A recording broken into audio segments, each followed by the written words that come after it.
All right, all right. We are back.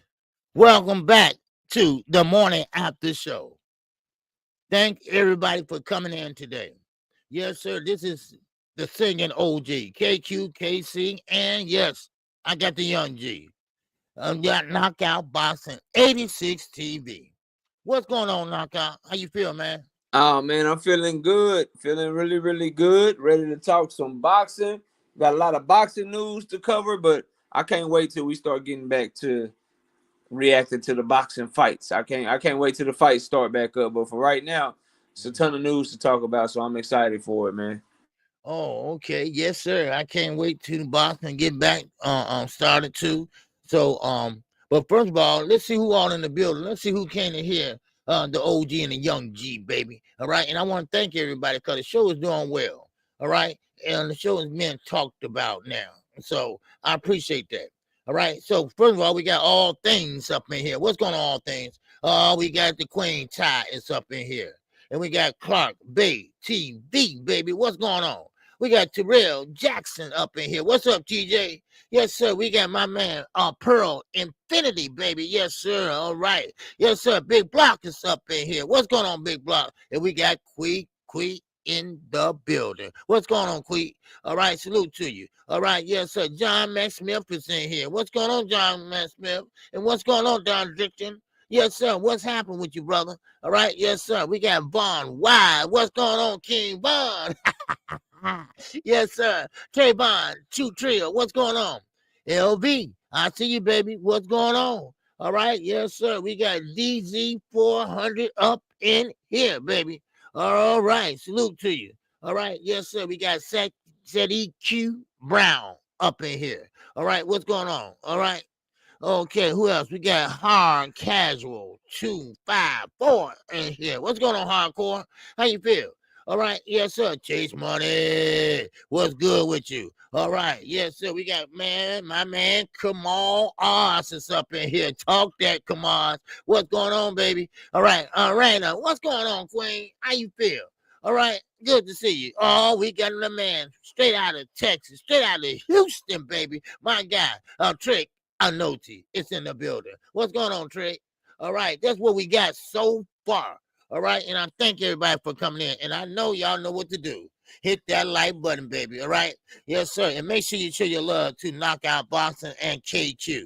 All right, we're working hard. We're working hard for y'all. We bring y'all the latest and the greatest in the sport of boxing, baby. We bring y'all news that no content creators are talking about. If they are talking about it, they ain't talking about it the way we talk about it. All right, so right now we're gonna go ahead and get started, and I appreciate you all. All right, yes, sir. Okay, Knockout. Yeah, What's man. on your Yeah, agenda for today? salute to everybody in the building. Smash that like button. Let's get straight to it. So the Ring Awards last night. Apparently, Ring Magazine had an award show, and nobody on YouTube was covering that shit until yesterday. Didn't nobody know what was going on. Nobody talked about it. Nobody big. Nobody smart. I didn't see a single YouTube channel talking about the Ring Awards. Looks like they could have did a better job of marketing that. But what do you think about the overall idea of having an award show for boxing, such as a prestigious outfit like the Ring Magazine, trying to put together some sort of award ceremony, obviously funded and kind of paid for by Turki Al-Sheikh, of course. What's your thoughts on the Ring Awards, man? Just them having that show, and then the lack of coverage for it seemed kind of appalling to me. What do you think of that, man? You know, I know everybody high on Sugar Daddy, Turkey, and Whoa, everything. who's a sugar daddy? Whoa, it's too early for that. Oh, okay, I'm sorry. Who the Okay, sugar I'll daddy? wait. No, who's the sugar daddy, man? Who? Sugar Daddy Turkey Gully, right? Because everybody running him for months. Everybody running for him for fights and finance fights and things like that. But don't worry, we'll get into that later. All No. right. Go ahead, man. I'm listening, man. but first of all, Turkey, he owned part of Ring Magazine now, and everything this man touched, it doesn't turn out well, but he really don't care because of course he has unlimited money on that oil money. So he don't really care. Now, Ring Magazine Award, that's going to turn into political. They're going to turn into, well, I like him, so I'm going to pick him. And that's all it always turn out to. They always turn out that way. Now, if they was on an honor system, okay, I get it. But it's not going to work out that way like trainer of the year. Now, Robert Garcia, he deserves trainer of the year, I think, because he did have a lot of wins and a lot of fighters that did win. You know, especially Riyah performance against Pitbull Cruz. So, I mean, I'm not mad at that, but I think this Ring Magazine Award show that's going to be kind of biased. It's going to be kind of you know, pick him, and because everything Turkey. See, a lot of people don't want to. They don't want to do their research, and like I told everyone, you're gonna have to do your research on Turkey, all right? Because for some reason, people don't want to see the other side of Turkey, but you will sooner or later. You will. You will see the other side of Turkey, all right? Because Turkey, I'm telling you right now, that's not him, okay? And y'all gonna wish y'all had listened to KQKC, all right? And Fanon, all right? So, all right, yes, sir, all right, okay. So that's how I see it, knockout, man. Yeah, so my thing is I agree with a lot of what you said. The thing with the Ring Awards that will make them better is how about more than just people who are sucking off turkey for a payday show up to the award ceremony. That would go a long way. That would go a long way to change my mind. Like the only person there that wasn't like on his knees to get Turkey to get a payday from Turkey was Canelo Alvarez. He was probably the only one there that Turkey actually like asked to be there, wanted to be there. Will you please come? Everybody else is going there with their hands out and shit. And so that's the main thing for me is okay, if we're gonna take these awards serious, then how about we have everybody there? Like, where was all the other fighters from all the other outfits that maybe don't get on their knees for Turkey? Like, where was they at, bro? Everybody else is just on there over there trying to get a payday, that has already gotten a payday, and it just seemed crazy to me. You said something about Robert Garcia winning trainer of the year. I mean, I already know that award is kind of crazy. There was a dude named Manny Valdez, I believe his name was, who was 5-0 in title fights. He trains Anthony Alasquago and he trains Junto Nakatani. They were 5-0 in title fights and they got 5 knockouts in all their title fights. That was who my trainer of the year was. You know what I mean? Like it's like what about the guy that trains Daniel Dubois? Daniel Dubois beat motherfucking Anthony Joshua, and he beat Philip Hergovich this year. Don Charles is his name. That's a trainer of the year right there. You know what I mean? Like, so I need to see more, and I need better marketing too. Like, if this is supposed to be the big award show for boxing, if this is supposed to be something that fight fans are gravitating to, that we're supposed to know about, then I shouldn't be looking on these sites, for instance, and everybody at the ring. Let me just feel this. Let me just look at this real quick. Give me a second while I'm going. Everybody that was there, right? Hold on, Fight Hub. Like, if it's gonna gain traction and shit, I need to know why. So everybody there, Tank Davis also did an Instagram live. He got more views on his Instagram live than anybody got from the goddamn ring event, bro. The Ring Award show. like y'all need to market this shit so people care about it, bro. He go live for 9 minutes and it shit on everything that everybody did at the Ring Awards. It's just crazy, bro. It's crazy. So if they had let us know it was coming up, we could have talked about it. If they did a better job of marketing it, we could have talked about it. And that way, you know, it would have been a bigger award show. But I just need more objectivity. I need more. I need them to have more fighters there than not just fighters that sign a turkey in some form or fashion. And then I'll take it more serious, bro. Until then, it seemed like a Turkey Al-Ashiki event for him to kind of have everybody give him flowers and shit and get on their knees for him. And I'm never for that, bro. So it is what it is, man. Yeah. So I agree. I agree with you, and like I said, that was the first, and hopefully they'll get it right. and they get it, not so biased like you say, and hopefully, I don't know, it's a UK thing. I see someone in the chat said, and yeah, it is probably a UK thing because he's doing a lot of things and working with a lot of people from the UK. He's going under that UK model, that rule, that everything, Mm-hmm. so and once again, our USA fighters that's going over there, they going over there just to fight in front of what? Cameramen and dignitaries. And that's it. And a paycheck, a guaranteed paycheck. Forget about the back end. Forget about the pay per view. Hey, get flat feet, man. Y'all good, right? Cause everybody was talking about the belts. Everybody wanted the belts. How come Tank? How come Tank ain't trying to go and be great? And well, now look at everybody. Forget about the belt, man. We want a paycheck. We want a paycheck. So I mean, and Turkey is making it easy for y'all, for them. They're making it easy for them to get a paycheck without working for it. So, and I can I can see Canelo, Floyd, Tank, everybody mad because they worked hard for their money to get to that plateau of a certain amount. But when you got some guys like Yep. Turkey, and people don't understand. Oh, Turkey, he bringing those good fights. No, he's not. He's bringing fights that he wants to see. Yes, some are good though. So yeah, some are good, and we might want to see too. But he bringing what he wants, not what y'all want. He bringing what he wants to see.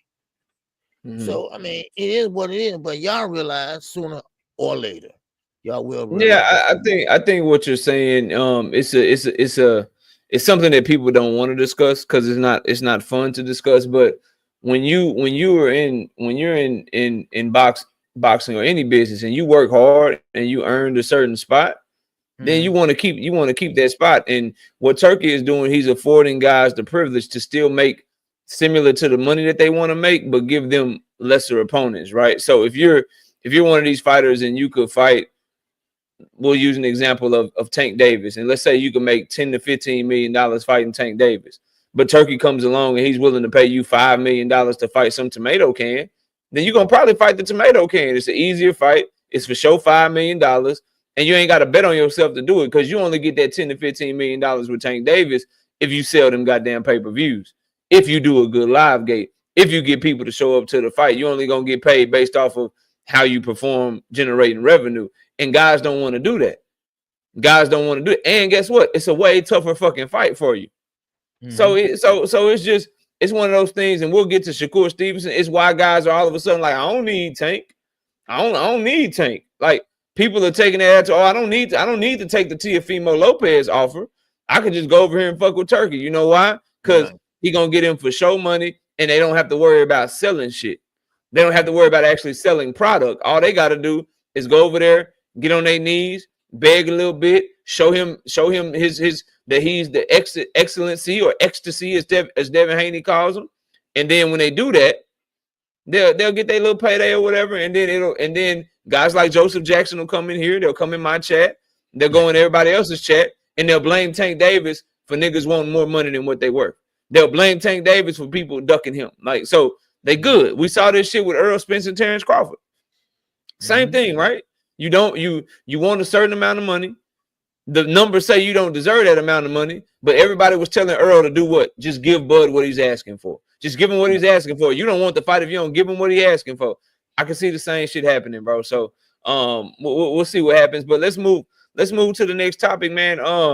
Devin Haney and Ryan Garcia, they both laid down their stipulations for a rematch. Devin Haney said he ain't taking no rematch with Ryan unless he can make sure Ryan comes back clean and Ryan's a clean fighter and sign up for the 365 24/7 drug testing. And then you got Ryan Garcia said we can't even talk about a rematch until he dropped that goddamn lawsuit.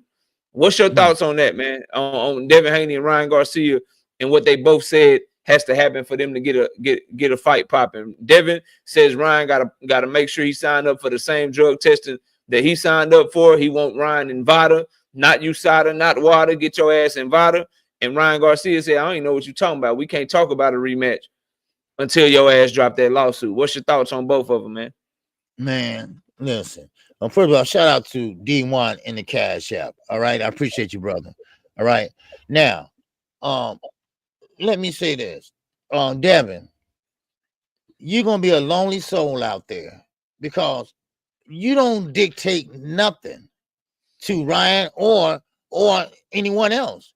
No one is going to spend that type of money. And I noticed he said VADA. He didn't say WADA, USADA, or anything to deal with clean boxing.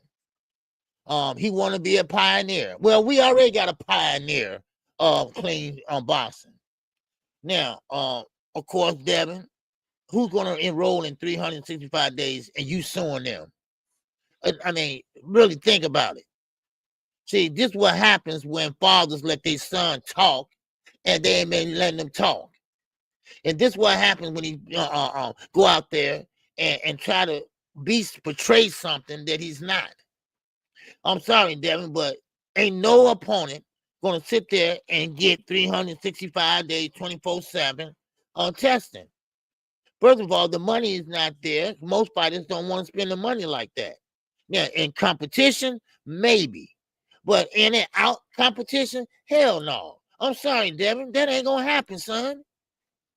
Now, you thumb your nose at BLK Prime, and then you ran over there to Turki, and see, can you get take a meeting? No. Turkey taking a meeting with you. You're not taking a meeting with him. You trying to get on Riyah season. Let's be honest here. Let's keep it a buck. That's what you're trying to do. But ain't nobody going to fight you unless they legally retarded and sit there and pay all that money for VADA.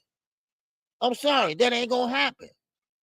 Now, of course, you got some fighters out there that would do that because, I'm all for clean boxers. But, I mean, in and out competition, basically in competition, I'm for. But out of competition, they ain't nothing but a money grab. That ain't nothing but a money grab. Victor Conte and Marvin Goodman, they are all in cahoots together. That's all. They're all in cahoots together. So basically, what happened to USADA? Okay, fine. Let's use USADA then. But he said VADA. And I wonder why he said VADA. Because he's a spokesman. He's a spokesman for VADA. That's what he is, indirectly. So yeah, so I'm sorry, Devin. So you're not going to sit there and dictate the terms, especially you're not the A side. No, you're not. Now you can say what you want about Ryan. You can say he's a dirty fighter. Yes, he is. Hey, I don't go for that. Right, he is. But he still is the A side as far as the fan base, the Instagram followers and all that. So you don't dictate nothing. And y'all got this twisted. I mean, see, this is the position y'all. This is why y'all in this position y'all in now, because y'all got the big head, and reality haven't checked in on y'all. Y'all better check in on reality, because reality gonna kick y'all in the ass. I'm telling you right now. So, well, that's all I got on. Yeah, I think so. First of all, signing up for 365 24/7 testing by Devin Haney, that's really good, bro. Like, that's admirable. I ain't got no problem with that. There's no way to spin that into a negative. I like the idea of all fighters being tested randomly all throughout the year. I think that's a good way to clean up the sport. So I'm not gonna shit on that or criticize that at all. I think that's a good thing. However, I do believe that the last thing you need when you having trouble getting people to agree to your terms already is to add something else for them that they have to agree to. So I'll start right there, right? Like, Devin is already having trouble getting people to pay him the money that he want to get paid to fight. Eddie Hearn don't want to pay him the money he want to fight. Top Rank don't want to pay him the money that he want to fight. Golden Boy don't want to pay him the money that he want to fight. Obviously, he's not too enamored with the BLK Prime offer, which is why he's going to London trying to meet with Turki. The jury is out on if Turki is paying him the money that he wants to fight, because Turki ain't said shit about his offer to Devin or anything like that. Devin is the only fighter that Turki got all these offers for that Turki don't say shit about. When he got an offer for every other fighter, bro, he let you know he offered them this, he offered them that. He's the only one to where we got to believe Bill Haney, we got to believe Devin Haney, or we got to believe, somebody that's rocking with them or supporting them we got to believe what they say. Devin is the only one Turki won't speak on. So I find that I don't know what's true or what's not true when it comes to Devin Haney and Turki Al-Sheikh. What I will say, just from a business perspective, you already having trouble getting the money that you want from these promoters. Now, on top of you getting the money that you want, there's another stipulation that they got to sign up for the specific type of drug testing that you want them to sign up for in order to fight you. When you already having trouble getting fights, putting a hurdle up just seems a little odd to me. So whatever, bro. We'll see how that works out. As far as the Ryan Garcia saying that Devin has to drop the lawsuit for them to fight or whatever, that's basic common sense. For them to fight, they got to stop suing each other. Because remember, Devin is suing Ryan. Ryan is filing a counter lawsuit against Devin Haney. They're not even gonna talk about a fight, y'all. They're not even gonna talk about a fight until that lawsuit get dropped, until they figure out what the hell is going on. No way you suing people for millions and millions of dollars on each side and y'all gonna do business together at the same time. So Devin Haney himself, Bill Haney himself, all the Devin Haney fans out there that can hear my voice, what's gonna have to be decided is whether or not Devin wants to beat Ryan Garcia in court or whether he wants to beat him in the goddamn ring. That because you can't do both. You can't do both. If you want to fight him in the ring and beat him in the ring, you're gonna have to drop the lawsuit. If you want to win the lawsuit and get your M's back and get back in court, you're not gonna get the rematch. So people got to decide what they really want to do. And if you keep the lawsuit going, just know you can't keep the lawsuit going and then also say somebody's ducking you at the same time. Nobody's going to fight you. Nobody's going to do business with you while you're suing them. I think for me, I want to see the fight. So I feel like they need to drop the lawsuit, both of them. And then I think the drug testing shit, the money, that can all be negotiated, in my opinion, between both parties once they sit down and hopefully work on some details and iron out and negotiate the fight. But I said it when he first signed up for it. I said, yo, the 365 24/7 testing, that's really good, KQ. That's what I said. I said it's a really good thing to do. But my concern is, right when I found out he signed up for it, my concern is he doing this just for himself, or is this going to be another stipulation that he tries to put on people to get them to make them fight him? And if it's another stipulation to make people fight him, it's going to make it even harder for us to get him in the fights that we want to see him get in, bro. It's going to make it harder because people are not going to bend their knee to you to do what the hell you want them to do. Like, bro, your name ain't popping like that. But we'll see. I hope that this fight does come to fruition. I think both fighters need it.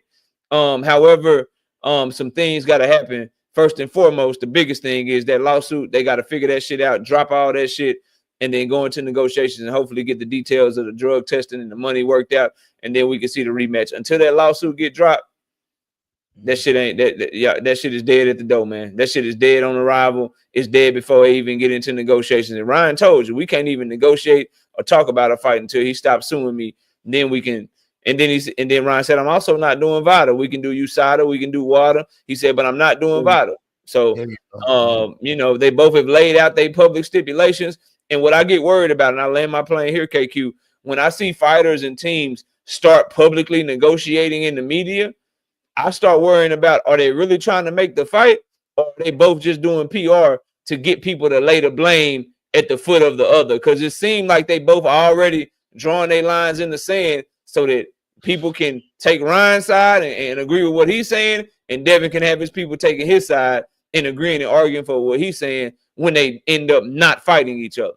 That's what this shit sound like. Like they both sound like they're making excuses ahead of time for when the fight don't happen. They can already have given you their reasons for why the fight didn't happen. So that's one thing I'm worried about as well. But I found it very interesting that both sides kind of laid down what would have to happen in order for them to fight.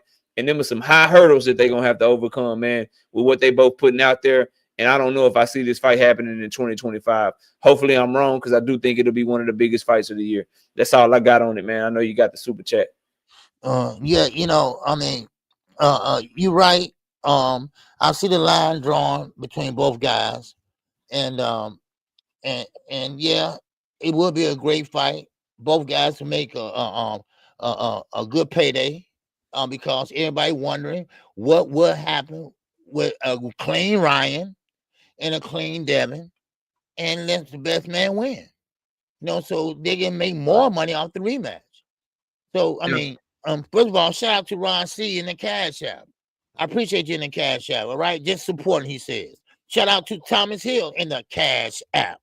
All right, yes sir, yes sir. He said for people here and in the content. Okay, yeah, in the content. Yeah, he say because I got a $5 for him too. Shout out Thomas Hill with the 5-piece in the Cash App. He says 118 people in here and it's only 56 likes. Oh, okay. Stop the content. Stop. He said he basically saying hit the like button. Y'all ain't got enough likes. And then shout out to Ron C as well with the 25-piece in the Cash App. He say showing support. And shout out to my boy D1 with the 2-piece in the Cash App. He say good morning, bro. Good morning, dog. All right, go ahead, KQ. Okay, I know you got that super chat too. All right, I appreciate y'all. And my man A1 who's on. Yes, sir. Don't worry. I'm what's good? What's good? Okay, OG. I see them waves coming in. Y'all fellas cook up. Been a minute since I caught the AM show. Damn, that's tough. That's tough right there. Okay. Yeah. All right, man. So in other news, some pretty big news that people are glossing over. Bro, I find it funny that when it's something negative about Gervonta Davis, KQ, you can't stop them from going out with their wives to make content. If that man is smoking weed, boy, they will tell their wife to hold on. They would tell their wife to wait a minute. They will do a live real quick and tell her she got to go out to the movies by herself. If that man, if a fight get postponed or he say that the fight is canceled or any number of negative things pop up, boy, they gonna stop what they doing for him. But just so happened that Tank Davis killed all the rumors, as I told y'all already, but y'all don't want to listen to me, that he never fired Calvin Ford. And he's with Calvin Ford for life. And nobody's talking about it. Nobody wants to talk about it, KQ. What do you think of Tank Davis letting the world know it's still Calvin Ford and Kenny Ellis? And they ain't going nowhere. Because there was a lot of rumors that he fired him. Yeah. What you think, man? What you got on that? Well, first of all, I had mentioned it, but I mentioned it in a way where Bill Haney lying. One of Bill Haney lies, all right? Because he was trying to get a chuckle out of one of his channels, all right? The Boston Voice, I believe he was on.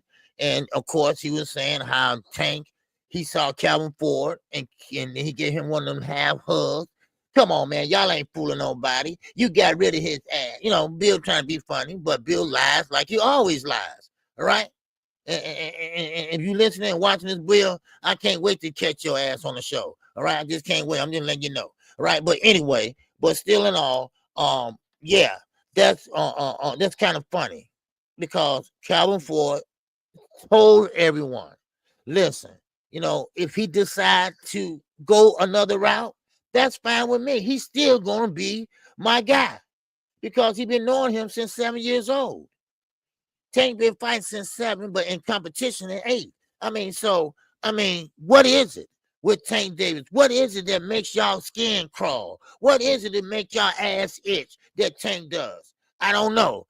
Maybe because the ring IQ. I don't know. Maybe they're knockouts. All right. But I told you all. I keep telling you all. You got to sell yourself. You got to have some charisma. You got to have a personality. All right. Terrence Crawford's starting to get a personality now. And look what happened. All right. Look what's happening now. Everybody know who Terrence Crawford is now. Right. At first they didn't, but that don't mean he going to sell, but still. But everybody going out their way to try to destroy this young man. Now, y'all know my favorite fighter is Jermell Charlo, right? I was getting his ass in a minute, especially when he fought Canelo. I didn't like that, right? But still, same way with Gervonta Davis. Listen, we got to call it down the middle. We got to call the balls and strikes. And right now, they are trying to strike this man out because he don't need nobody. He don't need nobody. That's why.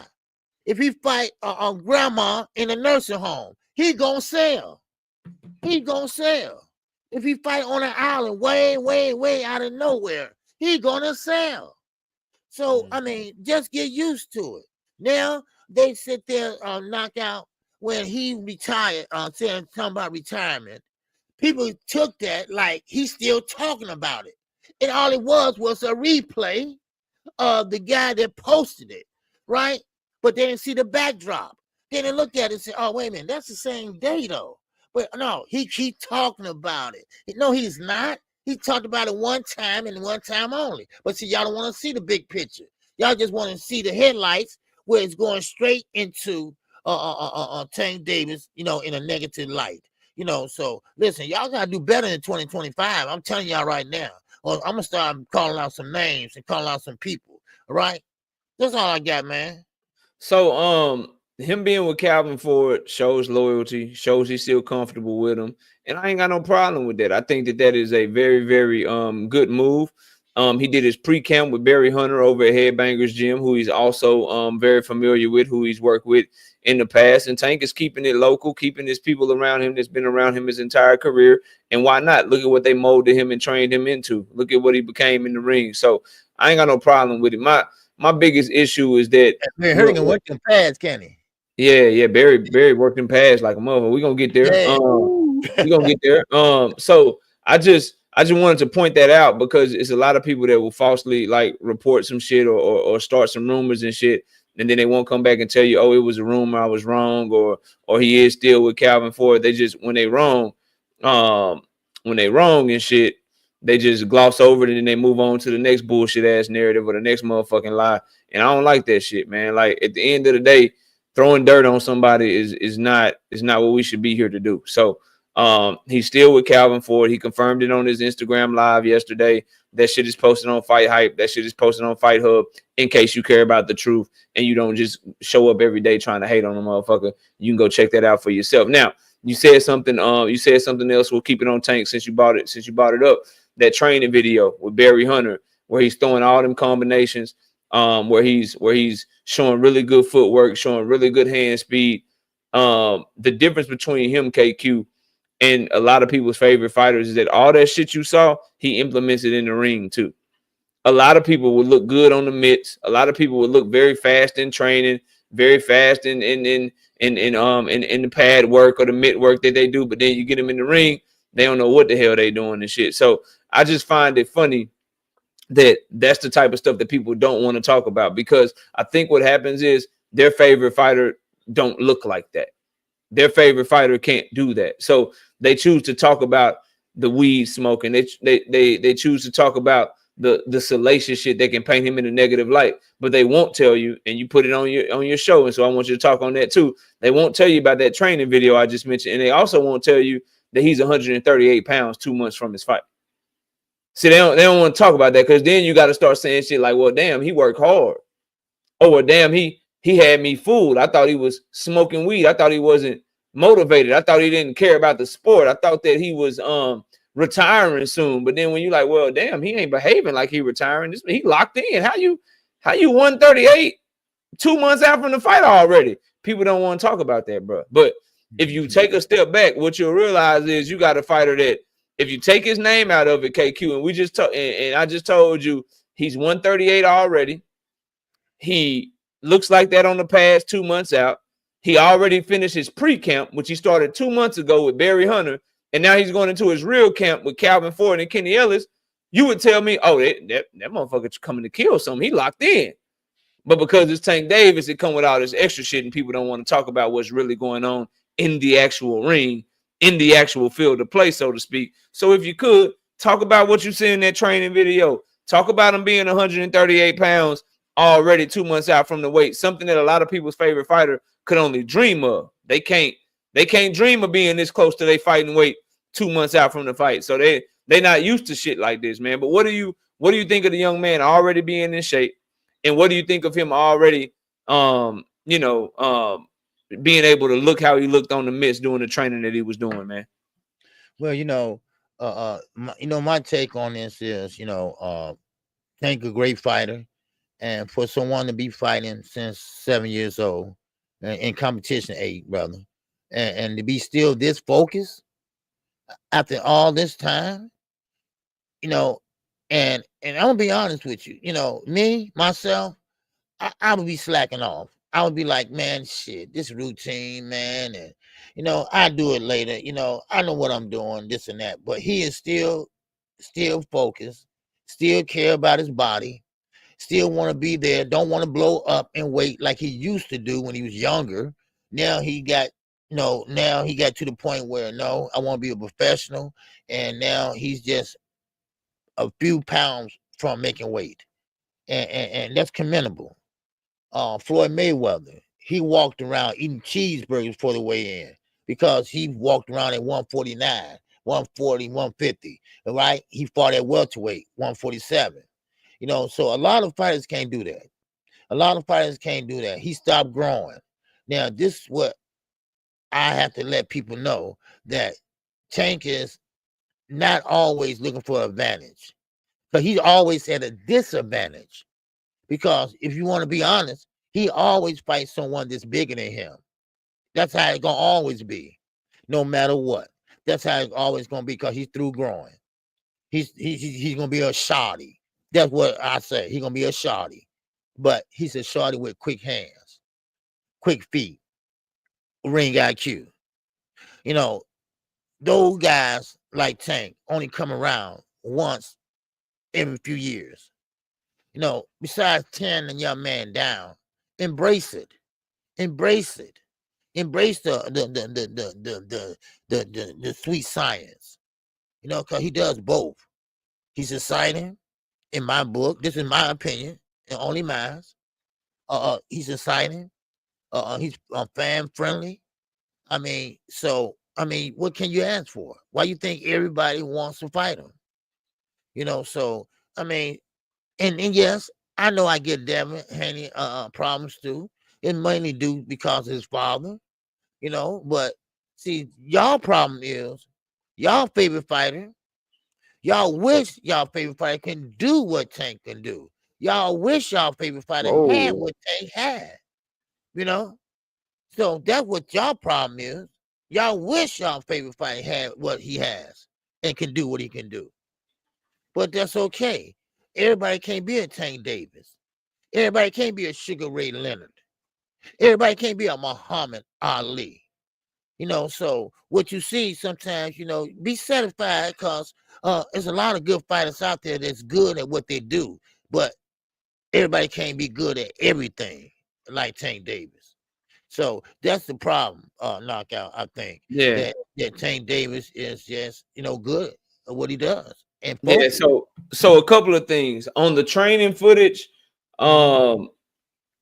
I just challenge anyone to show me footage of their favorite fighter looking that fast, looking that fluid with both his hands and his feet.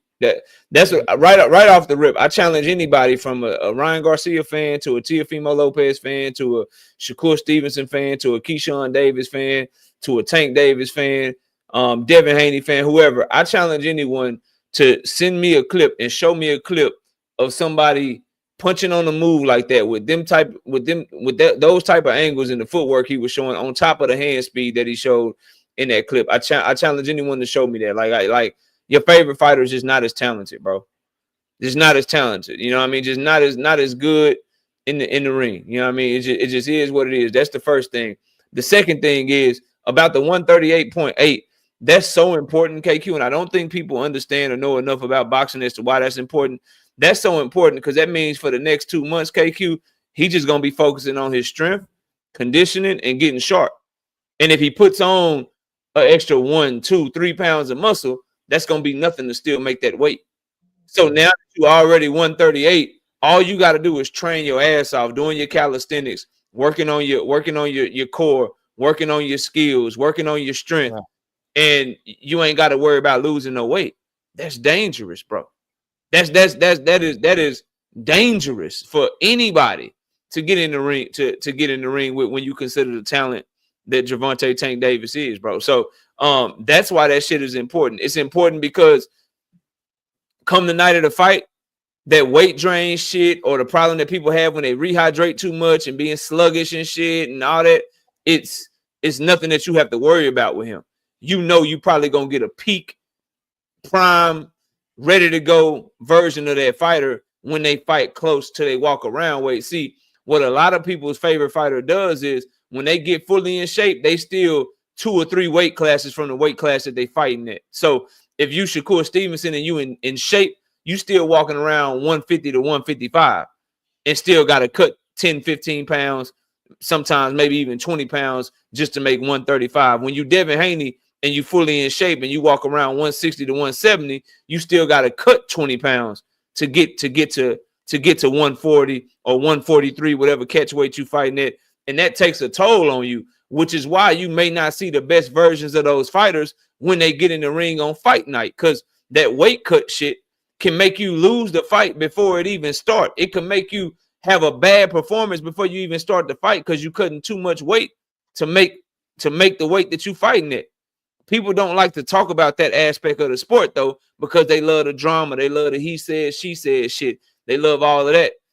In reality, bro, what if you want to talk about the fingernail painting, like a lot of people like to do, a lot of people like to talk about the making jokes and the man's sexual orientation. A lot of people like to joke about that shit, and I'm all for a good joke. I laugh with you. You won't get blocked on my channel. It's all fun and games.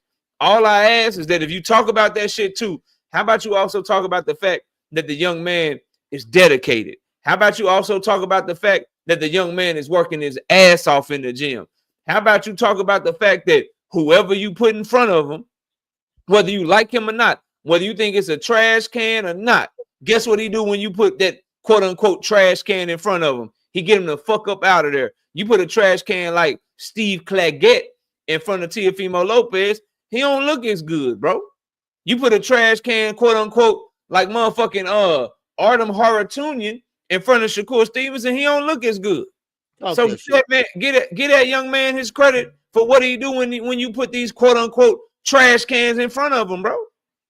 That's all I got, man. Like I think it's a big deal, and I think it gives him an advantage over the other 135 pounders. Because I know before you even say who you, so if we talk about Tank versus Shakur, and I'll land the plane here, KQ. We talk about Tank versus Shakur, or we talk about Tank versus Keyshawn Davis, assuming Keyshawn beats Berinchik, right? If we talk about those fights, the first thing we talk about, KQ, is we know Tank Davis is gonna have an easier time making weight than both of them. Right off the rip, before you break down any skill, before you talk about who you think got the better skills and all of that, we know for a fact that when it comes to cutting weight for that fight, Tank Davis gonna have an easier time making weight than both of them guys, because they both way bigger than the weight class they fighting at. People don't like to talk about that though, but I'm gonna land it right there, man, because I don't want to give away too much. You got it, man. I know you got the super chat. Yeah, I don't know if you're gonna touch on this or not about Devin wanting to fight at a catch weight. I don't know. You got we got that to talk about. Shakur said some shit about Tank. Yeah, we got a lot. We got a lot to talk about, man. Okay, all right. Okay, Jason, Well, what's going on, baby? In that super chat. Yes, sir. He said the haters gonna hate because Tank makes this ish look easy. All right, yes, sir. I got you, bro. So you brought it up. Let's switch back over to Devin Haney's potential next fight being at a catch weight. He has been out of the ring. At the time of his fight, he'll be out the ring for almost a year. What do you think of Devin Haney in the catch weight fight potentially at 143, 144? Do you want to see him get down to 140? Do you think he should just move up to welterweight? What's your thoughts on him fighting a catch weight fight? Well, what it is that Devin's getting bigger. But Devin's not sure how he's going to look. Daddy's not sure how he's going to look because of what happened with the Ryan Garcia fight. Now, in my experience of watching boxing, when you get beat down like that, and I'm not saying being funny or nothing, but this is any fighter, you just don't be the same anymore. I don't care you Wilder or whoever, you're just not the same anymore. And then when you come out and you say that, yeah, I'm gonna fight, but I'm gonna fight at a catch weight. No, just say you're a 147 pounder. Just say that. Just don't try to take some pounds off so it won't be so bad. Because he's very cautious now. I see he's very cautious about who he fights and what he fights at. I believe he's bigger than 140 now. I don't think he can make 140 anymore unless he starve himself like he did at 135. I think he is a 147 pounder, but I think he just don't want to be caught up into that beat down or get hurt or won't let his hands go or whatever it might be. I think he'd be playing it cautious, so that's what I think about it, but what he should have done, and now I know this is the past, but he should have took the Sandor Martin fight. He should have kept that belt, and he should have used that belt as leverage also, and he should have took the Sandor Martin fight. Because when you fall off the bike, like my motorcycle, when I fall off my motorcycle when I first got it, hey, I got right back on. You fall off, you get right back on. And that's what Devin should have done. He should have got right back in that ring and test the waters to see is he gun shy or whatever. Then we can say, okay, this is where we at. Then another thing, you got to stop changing coaches. You got to stop changing trainers. Yes, Freddie Roach a good trainer, no doubt about it. Mickey Bay, he's a good trainer, but he did pop dirty twice. And Nate Jones now, he's from Chicago here, and I know Nate Jones. He's a drunk. All right, he is, no doubt about it. No, I'm not trying to say this and that about his reputation, but it's everybody know that Floyd found him, and helped him out after because they was on the Olympic team together, and so he helped him out. So I mean, it is what it is. See, this is the problem. You got to have a trainer, size Bill, that you can pretty much bond with. You can trust someone. You can trust what he's saying. This is how you get a good trainer. Breadman, Julian J. Rock, Kellen Plant, they had to trust him. They had to make sure, what he's saying is right. They had to, build that bond. And that's what these fighters got to do sometimes. You can't hop from trainer to trainer to trainer. Then next thing you know, you got another trainer in there. Next thing you know, here come Bill in there. And Bill, of course, he ain't not gonna give him no type of good instructions. So, but he should have got right back on that horse right away. But still in all, hopefully things will turn out well with him. But I said this on my show, and I want everybody to listen. And I'm gonna say this again. I don't think Devin Haney will ever get a knockout again in his career. That's what I believe. I mean, Yeah. I know it sounds funny, y'all, and I'm not hating, but he haven't had a knockout in 6 years. And going forward, the guys are stronger, faster. You think about it. Just think about it. That's all I'm asking. Just think about what you think. So there Yeah. you go. That's all I had on that. Yeah, I mean, I don't have a problem with him fighting at a catch weight after being out of the ring for a year. I do think though that the days of him fighting at 140 might be over. Because number one, it's hard to make the weight, and number two, 147 makes sense for him right now because other than Jerome Boots Ennis and Brian Norman Jr., 147 doesn't look as talented as 140 pounds right now, or as 140 pounds could be with guys coming up from 135, like from Keyshawn Davis to Tank Davis to Shakur Stevenson to all the fight to Abdullah Mason to Teofimo Lopez to Ryan Garcia, all the fighters around 140, they talented, bro, and they could be a problem. Whereas if he's fighting at 147 as of right now, 147 got Jerome Boots in this, Brian Norman Jr., then he can pretty much probably navigate the rest of them dudes. You know what I mean? So it makes sense from his health to me to try to get to 147, and also just from a competitive standpoint, if some champions up there, he might got a better shot against. So that's where I'm at with it. That's why it makes sense. That's why it makes sense to me, bro. It's for him to fight in a catch weight fight because he's a big young man, bro. He's big as shit, trying to shrink himself down to be bigger than the guys that he's fighting, and it's catching up to him. He's in his mid-20s now, so shit get harder and harder to do. When you cutting 20-25 pounds to make weight, bro, that's a tall task to lose in a day or two, man. And so I want guys to be able to see what Devin Haney can really do. So I want to see what he looked like in the ring where he didn't have to cut a tremendous amount of weight to make weight and get it cracking. So I ain't got no problem with the catch weight. My issue is who is the opponent gonna be? That's my biggest concern. That's what I care about the most. Who is he going to end up fighting when it's all said and done? Will it be somebody worth him fighting, or will it be somebody that we have no interest in watching him fight? Like that's the key to me. Obviously, if he ends up fighting under Riyah season in Turkey, then I think the opponent has a potential to be better because Turkey has a lot of relationships he can leverage to try to get Devin Haney an opponent. If he fights on BLK Prime, then who the hell is he going to end up fighting? Who is he going to end up fighting? Because they have nobody for him, and they probably going to have to go get a trash ass fight. So we'll see what's next for him, but I ain't got no problem with the catch weight shit. He's been out of the ring for a long time. I do think him dropping the belt, as you mentioned, him fighting at a catch weight, I do think there's a chance that we've seen Devin Haney fight at the 140-pound weight class for the last time. I don't think there's any shot that he's going to go back down after this catch weight. I think he's on his way up to the welterweight division, bro. Yeah. That's my thoughts on it, man. You got anything else on it? No. You're right. And like I say, I don't think he can make 140 no more, and it's 147. But them guys, someone said in the chat, them guys do hit harder up there, and they are stronger, and that's the problem that I have with Devin Haney. He gonna have to. I know, I get it. He don't punch hard, but he gonna have to turn that negative into a positive. How he gonna do that? I don't know. Floyd did it. So anybody can do it. He gonna have to box, KQ. He gonna have to box. All that trying to sit down with dudes and exchange with them and show them how tough you are and shit. He gonna have to box, bro. He gonna have to box and move and counter and pot shot and move around.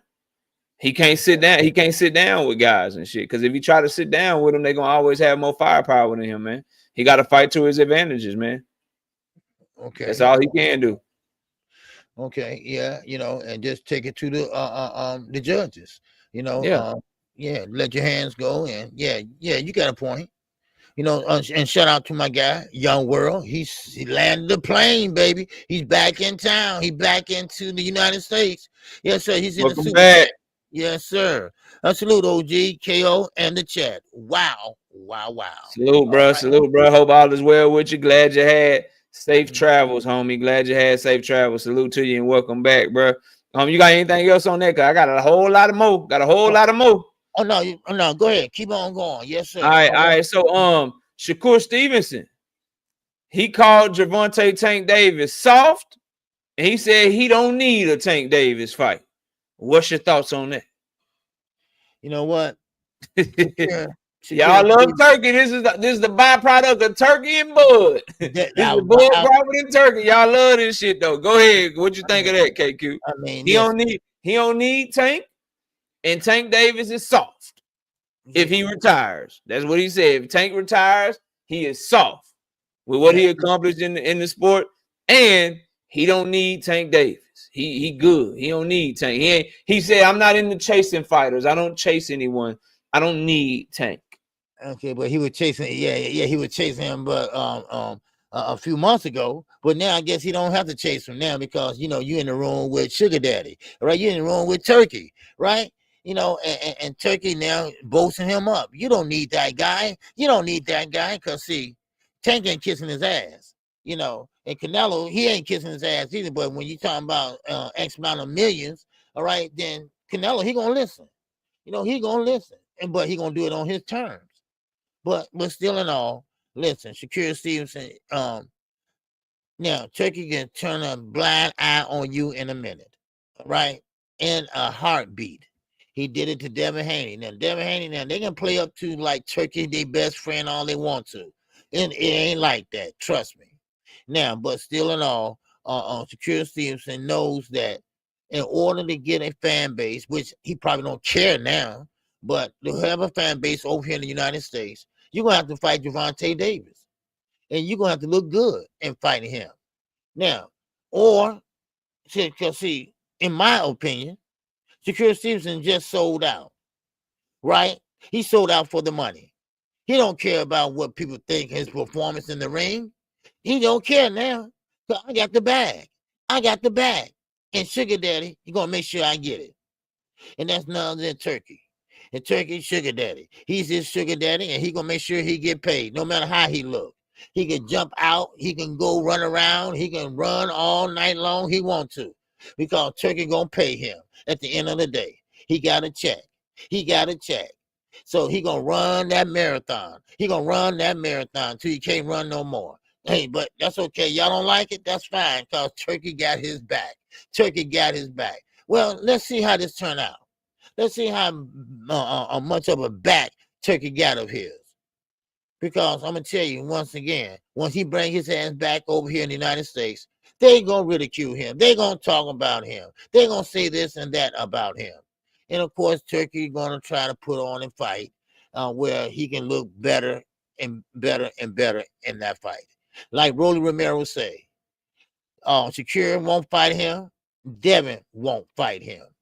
Because one thing I say about Rolly, now, he might have that retarded strength. All right, I call it retarded strength. And he does. He does. He had that retarded strength that, hey, he can knock you out with one punch. But he just don't have the fundamental skills. That's all. But keep on thinking that Shakur Stevenson, that you don't need Tank. And you ain't doing nothing but listen to Turki. Because Turki, we all know how you feel about Tank Davis. Because Tank Davis like, hey, I don't need him. And Canelo didn't need him either till he came up with some millions. So now Turki like, okay, how about this? And I know Turki didn't want to come up with all the millions, but he did. And he had to. Because he didn't have nobody but the fighters he have over there. Because let's be honest, Canelo and Tank Davis, those are the fighters that you want to have on your team. So that's all I have on that. Yeah, man. So it's just funny to watch somebody who fights like Shakur Stevenson call somebody who fights like Gervonta Tank Davis soft. Like that's crazy to me. And then Blunt Sports, don't come in the chat line, bro. He did not say if he retires without fighting me. That's what I meant went on mute and turned my camera off to make sure I listen to it again. That's cap, bro. Go listen to it again. So stop that, bro. But just to hear him say that when I know that he fake retired when he didn't get the Navarrete fight. So was Shakur Stevenson being soft when he retired because he didn't get the Navarrete fight? Because I guess he forgot that happened. Like, you literally said you was retiring from the sport of boxing when they announced Navarrete versus Barinci. You got so mad that you retired from the sport. So were you soft? Were you soft when you mentioned it or whatever? So that's crazy to me. And he says with what Tank Davis had accomplished in the sport, it would be soft.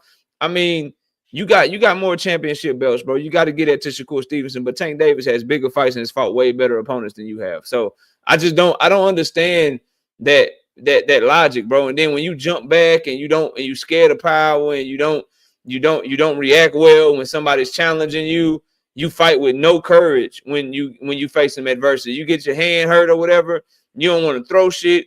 You make sure that you land the least amount of punches ever in the fight. But when Tank Davis faced that same adversity with a hurt hand, he's still throwing shit, boxing and moving and trying to put on the fight and still throwing punches to keep Pitbull up off of him, bro. Like, I don't understand how you can call somebody soft when you fight like Shakur Stevenson and you talking about somebody that fight like Tank. He literally take risk in the ring and go after knockouts. You're risk adverse in the ring. You won't take no risk. Like, what are we talking about, bro? So there's that part of it. The most important part to me, though, KQ, the most important part. See, and then y'all trying to interpret for the man. If he leaves without fighting me, that's not. Stop trying to say what he meant. Damn, y'all get on my nerve with that shit. Now y'all mind readers and shit. Now he's so stupid he can't say what he actually mean. Y'all got to interpret it for him. That shit dumb to me, bro. That's some dumb ass shit. Like, oh man, let me interpret it for him. No, say what he said, bro. Damn sure don't get up here and lie and say he said something he didn't say and act like I'm the one capping. Y'all literally interpreting for the man because he said some bullshit and you know he said some bullshit. Y'all clowns for that, bro. Get back tomorrow night. I'll be live at 7:30. That's all I can tell you. Get back tomorrow night. I'll be live at 7:30. Now, moving on from that, this is a byproduct of that Turki shit, bro. This is a byproduct. This is a byproduct of that Terrence Crawford shit. You don't need him and you don't chase people. This is my problem with all these fighters and Gervonta Davis, KQ. And I said it about Devin Haney, and I said it about Devin Haney fans. You remember when Devin Haney practically begged for the George Kambosos fight? You remember when Devin Haney practically begged for the Lomachenko fight? But then when it came to Tank Davis, you remember all the pride that he showed? Oh, Tank got to come see me at 140. Oh, I need the same deal that Ryan Garcia got. I ain't chasing Tank Davis. I don't need, you know, like all that pride and bravado all of a sudden. Shakur is on the same shit. You don't chase people, but I watch you chase fucking Oscar Valdez through multiple weight classes. But you don't chase people, though. You don't chase people, but I watch you chase Navarrete and get so mad you retired. You retired when you didn't get the Navarrete fight and then came back. You don't chase people, but you chasing William Zepeda right the fuck now. Been chasing them since 2023. You chase Pitbull. You chase all these other fighters. But the guy that gets you your biggest bag, the guy that's your biggest fight, the guy that's your biggest legacy fight, that's the one you won't chase. That's the one, it's just beneath you all of a sudden. Now, all of a sudden, you don't need him and shit. I'm telling you, bro, these dudes don't want to fight that man like they claim they do, bro. I'm telling y'all, the energy be way different. You get humble. You'll do whatever it takes to fight these other fighters. You'll beg Oscar Valdez, bro. Beg him. You'll block Jamel Herring for a fight with Oscar Valdez so you can get the Jamel Herring fight. You'll do all that shit. But then you get in, you get a step closer to the Tank Davis fight. Now you got pride, bro. That's the most money you can ever make. The biggest fight you can ever have. How the fuck did Tank Davis go from being Shakur Stevenson's LeBron James versus Michael Jordan to Shakur Stevenson's I don't need you at all?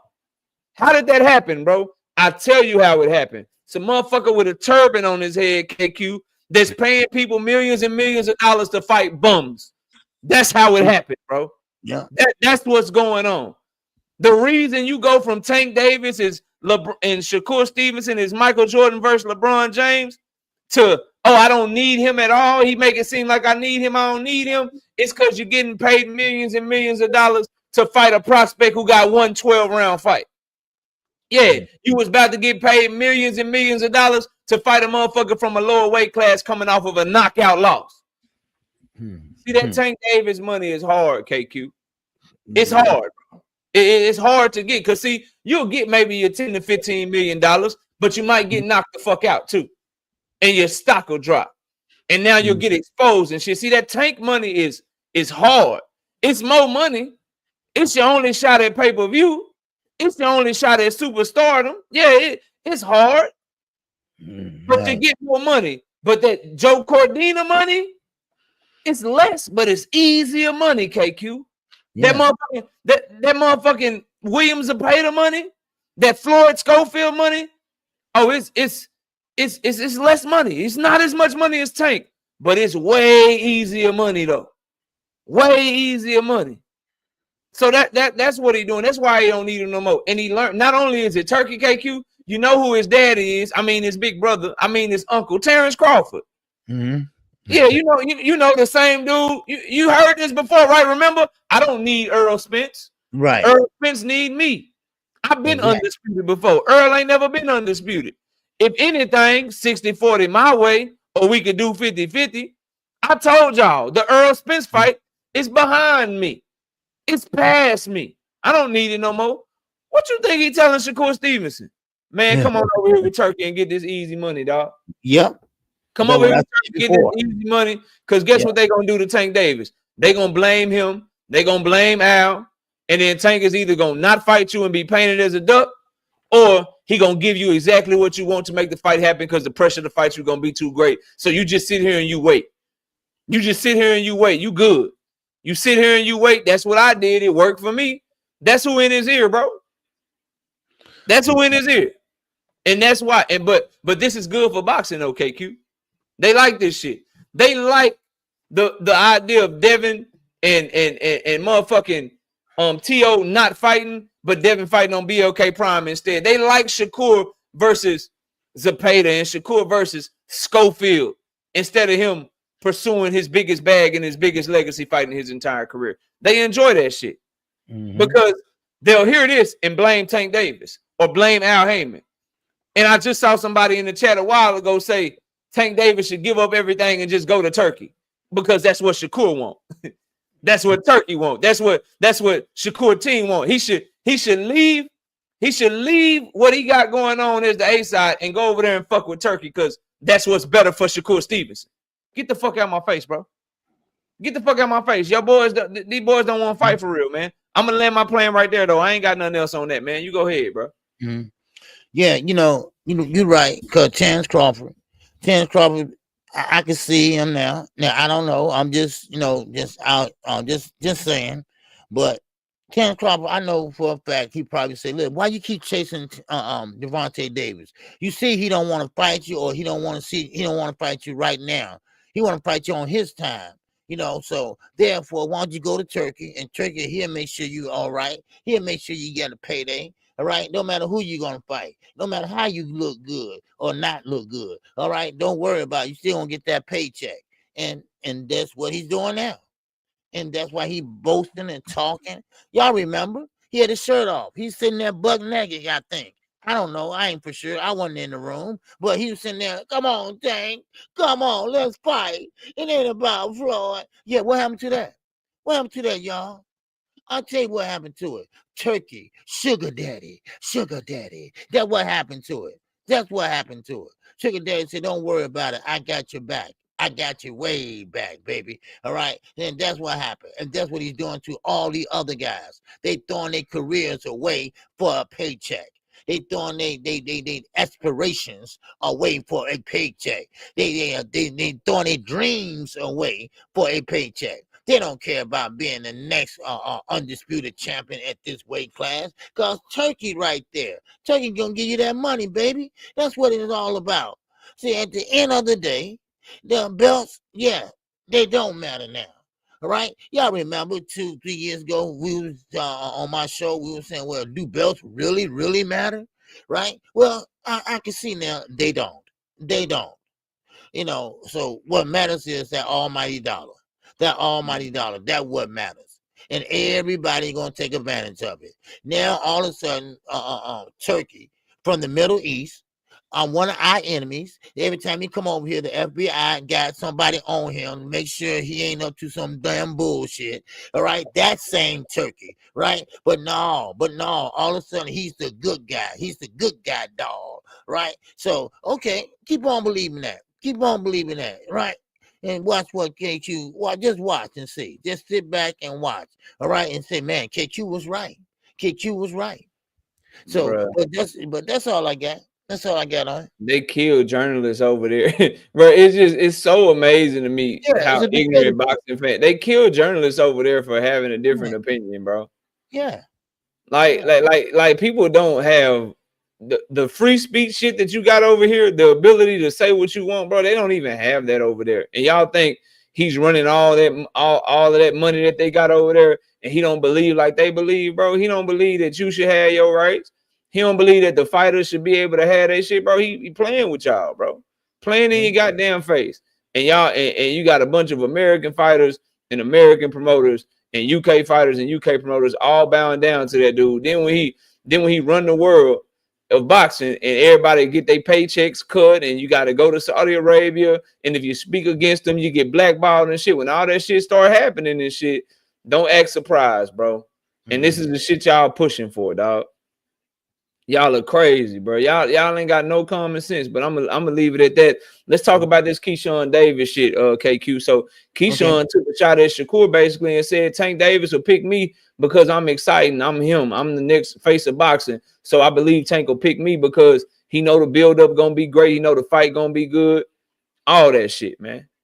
All that shit. So what do you think of Keyshawn Davis continuing to show that he wants to skip the line and get Tank Davis first? And what do you think of the Keyshawn fans and Shakur fans having to pick a side, bro? I can't wait for them to pick a side of who they like more instead of acting like they the tag team champions of the world. What's your take on all that, man? Okay. First of all, let me just shout out to my man Whitty. All right, he's in that $2 holler, baby. Yes, sir. He said, but Tank cares about bills. Y'all fried. Yeah. Okay. All right. Okay. And we also got my man U dollar D1 LLC, the $2 holler. Said Mike Tyson even said F them bills. All right. Okay. All right. All right. There you go. There you go. Now, of course, Keyshawn Davis. Now, here come the riff.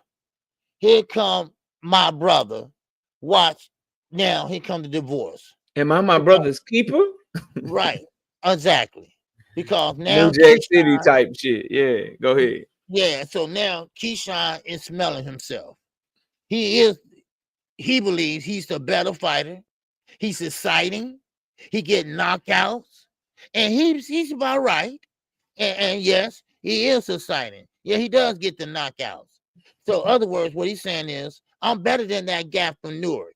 I'm better than that guy from Newark. He didn't want to say that, so he didn't say it, but that's what he's implying. So therefore, he said the fight to make is me and Tank. Now they asked him, the reporters, they asked him about Mr. Andy Cruz, right? And he said, well, Andy Cruz, well, he got to catch up. Well, I think he caught up, Keyshawn, because he beat your ass 4 times. So, but you don't care about that. See, he said, I'm not trying to look back. I'm trying to look forward. Okay, I get that. I get that. So now he wants Tank Davis next after this Morenci fight. Now he believes that he's ready for it. They've been ready for it. They've been working on it. So let's see, is he better than Tank Davis? Because he been tricking the game too long, y'all. All right. So now he want to trick him. So let's see all that talk. Because he do run his mouth a lot. He said, can you imagine the build-up that me and Tank will have? Not Shakur have. Me and Tank will have. Right? Shakur is nowhere in this picture. He ain't mentioned his brother, right? In nowhere, shape, or form. It's I and Tank. I and Tank. That's what's going to make the press conference. That's what's going to make this fight sales. And this fight going to do big, big numbers. This is the fight to make. Me and Tank Davis. Okay. Well, I'm glad he's confident about that. Okay. Because right now, I would say, respectfully, in the right side voice, respectfully, I would say, hey, I think Keyshawn is a better fighter, the better fighter. I think that is a better fight than Shakur Stevenson right now. But then again, Shakur Stevenson don't care. So Turki said, man, don't worry about it. I got your back, baby boy. I got your back. So this is where we at now. This is where we at now. The twin brothers that don't know shit about each other, but only 5 years ago. Now, all of a sudden, they kind of like broke up now. And now, of course, Keyshawn Davis, he's now him and Devontae Davis, the Davis versus Davis, like he said, that will sell, right? So, okay, let's see it sell then. But that's how he feels. And you know what? I feel that same way. I think that will be a good fight. So, that's all I got on that. Yeah. So, you on mute? Yeah. My bad. I find it funny that Keyshawn is trying to skip the line of Shakur Stevenson. Like I really do. And I honestly, the more and more I think about it, I don't know if he's still trying to skip the line or if he's just clout chasing because he got this Morenci fight coming up, bro. Probably like so, the more and more I think about it, like they said that they was in negotiation with Tank. They confirmed that the Tank team reached out or whatever. But the more and more I think about it, 13 fights in, is Bob Arum really gonna feed Keyshawn Davis to Tank Davis, bro? Like, is there really something that's gonna happen next, or is he gonna try to get Keyshawn a fight with Loma? Is he gonna try to get Keyshawn a Muratalla fight? Is he gonna keep doing that in-house shit with Keyshawn Davis to help build him up, and then use Tank Davis's name to build Keyshawn Davis, bro? Like the only one I still see that Top Rank might be feeding to Tank Davis would be a motherfucking Lomachenko. Like the more and more I think about it, I'm not sure, but for the sake of this conversation, I think that it's about time Keyshawn Davis and Shakur Stevenson break up, bro. It's about time they break up. If they're insistent on fighting in the same weight class, I hope they fall out. I hope they I ain't saying they ain't got to be friends no more, but I hope they fall out enough to where they're willing to fight each other, bro. Because this idea that anybody believes that Shakur Stevenson wants Keyshawn to get the Tank Davis fight before him, or vice versa, bro, you out your mind. Keyshawn Davis, kid, his woman, his family, they want Keyshawn to get that fight first. Shakur girlfriend, his kid, his mama, his brothers and shit, they want Shakur to get that fight first. Unless they don't care because they both believe the other one gonna lose to Tank. That's the only way, bro. It's the only way somebody will be willing to wait. The only way Shakur will be willing to wait and let Keyshawn get Tank first is if he know Tank gonna knock Keyshawn the fuck out. The only way Keyshawn wants Shakur to get Tank first is if he know Tank gonna knock Shakur the fuck out. Because you can't want to fight Tank and want Tank to lose at the same time. Because now you just hurt your payday. Now you just hurt your bag. So we'll see what happens, bro. We'll see how this shit goes. But the more and more I think about it, people hate when I say this. Tank Davis may be the first A-side, the first pay-per-view star in history to get boxed out, bro. It's looking more and more likely that he might get boxed out if he don't get on his knees. And if that's what happens, I commend him for not getting on his motherfucking knees, bro. That is what it's looking like. The more and more this shit plays out between Turki Al-Sheikh and Al Heyman, you got Bud Crawford looking like he probably trying to get boxed out by Al Heyman at 154 pounds. You got a lot of people playing games with Tank Davis. I still believe Turki has something to do with Lomachenko pulling out of negotiations with Tank Davis. Me too. Yeah. So like, you got all this shit going on. Now all of a sudden, all these fighters involved with Turki, all these promotional companies involved with Turki, all of a sudden, nobody need Tank no more. Nobody want to fight him no more. He's not a priority no more. And people act like they don't see the shit, bro. Yep. But you act like you want to fight at the same time. If the options are, and I need people to hear me and hear me good, bro. If the options are Tank Davis bending his knees to people who can't sell as much as him, or him just staying where he at, then bro, just stay where the fuck you at. You don't need to bend your knee to Keyshawn, bend your knee to Loma, bend your knee to Shakur. Good luck. You got a big enough fan base, enough people supporting you that we gonna rock out regardless, bro. And we know the real, so we gonna support regardless, dog. I'm not finna support no motherfucker bending their knees and giving up everything they fucking work for just because a motherfucker come in and other people don't want to accept their position with that fighter. Fuck it. Do your thing, bro. Do your thing. Fight Riyah. Shit. Fight Riyah over there. Fight Gary Antoine Russell.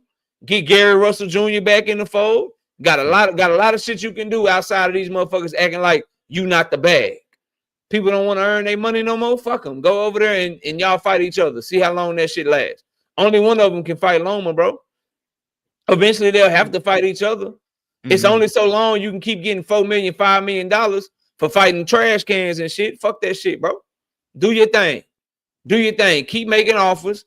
Keep trying to get these deals done. And if they don't want to accept the deal, then that's on them. They some fucking ducks, bro. Straight up. Straight up. Loma ducked you. And now all the people saying, get down and lay down. Shit. Just keep doing your thing. It'll be fine.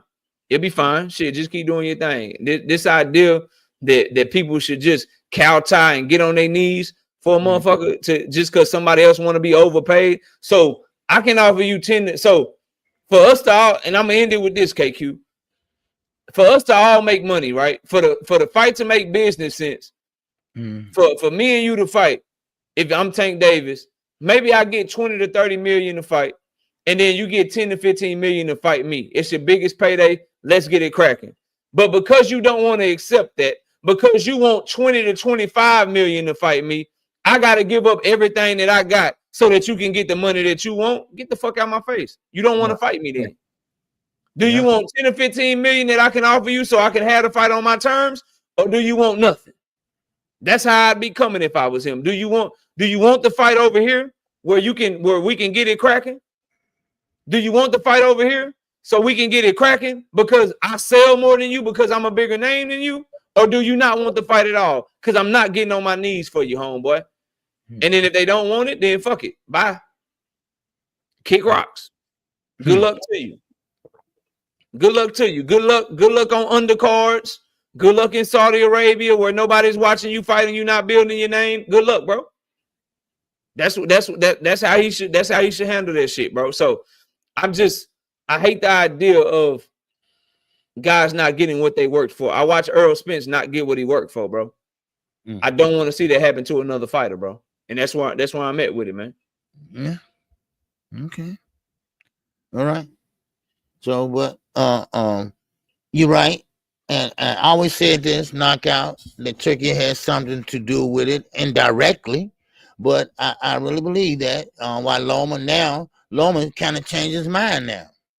Now he don't want to retire or spend time with the family like he said he was. Now they talking about he might be coming back and this and that. And yes, they're trying to block in boxing Devontae Davis because he won't play ball. He won't play ball with Turkey.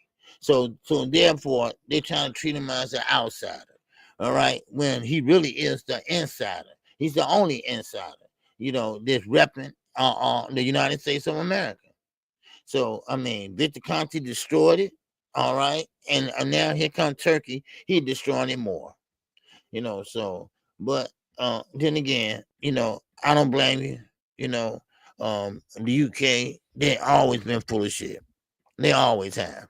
And now they pretty much going to have a lot of fights on the zone and Eddie Hearn, Matchroom, whatever, so so you'll see a lot of fights over there. But one thing you won't see over there, Shakur Stevenson, is your fans.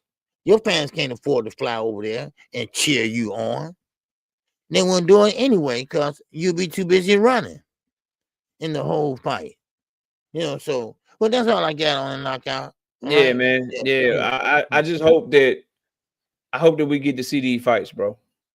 Mm-hmm. I hope that we get to see all these fights. I know how prideful guys get, and I know when you work to actually build a fan base and you work to actually earn your money, you're not finna get on your knees for somebody that's looking for a handout, bro. That shit's not gonna happen. So we'll see how this shit goes, man. I can't wait till all this plays out. Hopefully we get the fights that we want in 2025. But man, have a great day. Everybody salute to the chat, salute Miss KO. Appreciate everybody that came through in the Cash App, and y'all take it easy, man. All right. Yes, sir. Y'all take it easy. And I will see y'all tomorrow. Knockout will be live tomorrow also. All right. So everybody have a good day. And man, keep your head on a swivel. And you know how KQ do it. We living it up, yeah. All right. So with that, I'm out of here. Peace. This song is dedicated to all those ballers out there and all those hustlers. And just people out there just getting their money on, you know what I'm saying? To all of you haters, just remember this. I'm living it up, y'all.